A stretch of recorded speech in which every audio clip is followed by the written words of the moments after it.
Om Shanti. Good morning. दो बातें जीवन में आती हैं, एक तो परिस्थिति और दूसरा होता है सब स्थिति। परिस्थितियाँ भी आती रहती हैं और मन की स्थिति भी हमारी कभी कैसे ऐसे होती रहती है। लेकिन उस समय हमको क्या करना चाहिए? जब परिस्थिति आती है तो हमको उस समय अपने सम्मान याद करने चाहिए। जैसे सम्मान किसको कहते हैं? सम्मान होता है मतलब जैसे बहुत अच्छी बातें जैसे होती है, मैं आत्मा विघ्न विनाशक हूँ, मैं विजयी रतन हूँ, मैं परिस्थिति को पार करने वाला महावीर हूँ, मैं पवित्र आत्मा हूँ, मैं महान आत्मा हूँ, मैं इस पतित दुनिया को पावन बनाने वाली आत्मा हूँ। तो ऐसे जो सम्मान की बातें होती हैं, ये जब हमारे को याद आती हैं तो परिस्थितियाँ भाग जाती हैं। अभी परिस्थितियाँ हमारे पे हावी हो जाती हैं और जो सब स्थिति होती है वो हिल जाती है। जैसे आपने देखा होगा अंगद जब रावण की दरबार में आया था, बिल्कुल उसने अपने सम्मान में रह करके उसको ये नशा था कि मेरा पैर कोई नहीं हिला सकता, क्योंकि मेरे सिर पर किसका हाथ है? श्री राम जी का हाथ है। तो ऐसे हमारे मन की स्थिति हमको लास्ट तक, जब तक जीवन है, ऐसी बनानी है कि हमारे मन की स्थिति को कोई हिला ना सके। और देखते हैं कि हिल जाती है, रोज ही हिल जाती है हमारी। तो क्यों हिल जाती है? क्योंकि हम जो सम्मान की बातें होती हैं वो भूल जाती हैं। जैसे एकदम से किसी के आगे शेर आ जाए तो क्या हो जाता है? शेर से वो डर जाता है इंसान। तो परमात्मा यही बातें सिखाते हैं कि ये माया शेर के रूप में भी आएगी, मगरमच्छ के रूप में भी आएगी। ये जैसे आपने रामायण में देखा होगा, जब हनुमान जी संजीवनी बूटी लेने जा रहे थे तो माया कौन सा रूप धर धर के आई थी, कितने रूप धर के आई थी। तो आत्मा की हम रोज ही संजीवनी बूटी लेते हैं, रोज ही बाबा के महावाक्य सुनते हैं, लेकिन फिर माया जो है हमारे आगे अनेक रूप धर के आ जाती है। कभी कोई रूप धर के आ जाती है। बस पहचान होनी चाहिए कि ये माया है। 1 मिनट में अभी खुश खड़े हैं, किसी ने कोई ऐसी बात कर दी तो उसी टाइम मन की स्थिति हिल गई। तो ये छोटी-छोटी बातों में हमने मन की स्थिति को मजबूत करना है। उसके लिए जब हमारा मूड खराब हो या कुछ हो तो कोई अच्छी बातें सुन लें। यूट्यूब पे आजकल बहुत कुछ आता है, चाहे आप जिसको भी मानते हो, जैसे मैं ब्रह्मा कुमारीज़ को मानती हूँ, तो उनके प्रवचन सुन लेती हूँ, उनकी बातें सुन लेती हूँ और रोज़ हमको बाबा के महावाक्य सुनाए जाते हैं, वो सुन लेती हूँ। उसका तो पॉइंट रोज़ ही हमारे चिंतन में रहना चाहिए कि आज बाबा ने मेरे लिए क्या कहा। जैसे आज भी बाबा के यही महावाक्य थे कि बच्चे कभी भी रोना नहीं है। हम क्या करते हैं, छोटी-छोटी बातों पे रो देते हैं। थोड़ा-सा किसी ने कहा, उसी टाइम भी रोना आ जाता है। लेकिन उस समय हम अपनी सम्मान की बात याद रखें कि मैं कौन-सी आत्मा हूँ।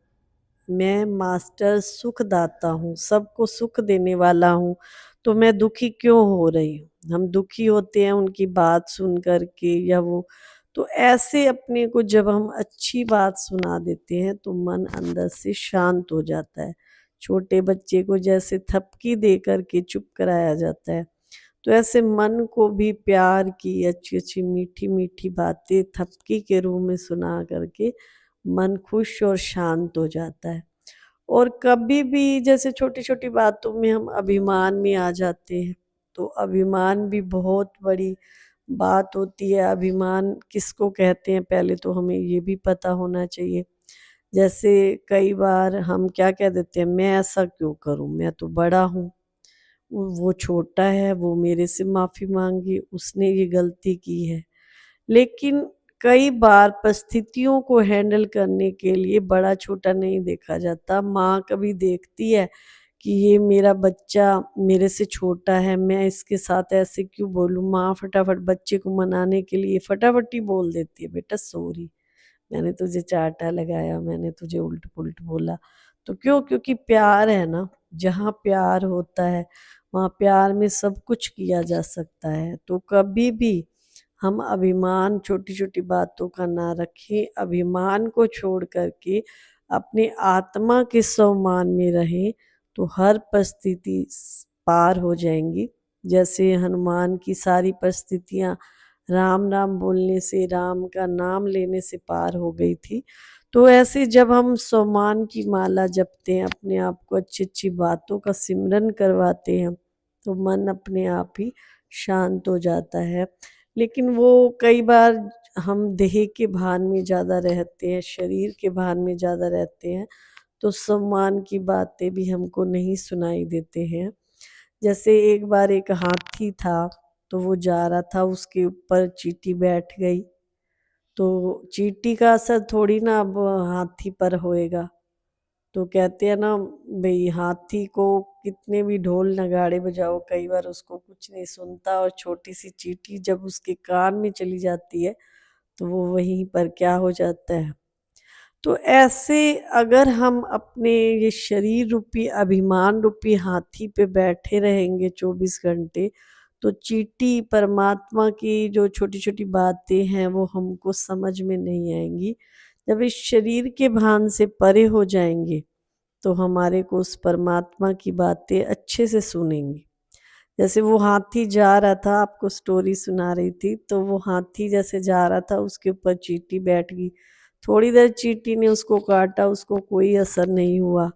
फिर आगे जब वो नदी के पास पहुंचा, तो चींटी उसको हल्के से काट के बोली कि अभी तुम्हारे आगे बहुत बड़ा पहाड़ आने वाला है, उसको तुमने क्रॉस करना है। लेकिन उसको कोई कुछ भी सुनाई नहीं दिया, ना उसको नदी के बारे में भी उसने बताया। अब जब वो देखा कि अब तो नदी में गिरने वाला है हाथी, तो चींटी तो अपना चली गई, और हाथी को थोड़ा-सा सुना कि मुझे किसी ने काटा है और कुछ बोला है।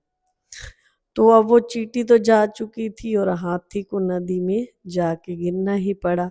तो ऐसे परमात्मा तो बिंदु स्वरूप है, हमारी आत्मा भी बिंदु स्वरूप है। रोज़ हमें जगाया जाता है, रोज़ कहा जाता है कि देह रूपी अभिमान रूपी हाथी में नहीं फंसो, नहीं फंसो, कुछ आवाज़ सुनो। जो हमें अच्छी-अच्छी बातों की आवाज़ आजकल कोई नहीं सुनना चाहता है, क्योंकि सब इस देह रूपी माया के अभिमान में फँसे हुए हैं। तो इस अभिमान से निकल कर के उस अंतर आत्मा की आवाज़ सुनें, तभी हम छोटा-सा पंछी बन कर के उस परमात्मा के पास उड़ सकेंगे, उसको याद कर सकेंगे। अभिमान में कभी ना आओ, भई मैं बड़ा हूँ, मैं ऐसा हूँ, मैं सुंदर हूँ, मैं बहुत पैसे वाला हूँ। अभिमान में आने से इंसान का सब कुछ खत्म हो जाता है। जो नम्र-चित्त रहता है, हमेशा शांत रहता है, वो बहुत आगे चला जाता है। ओम शांति।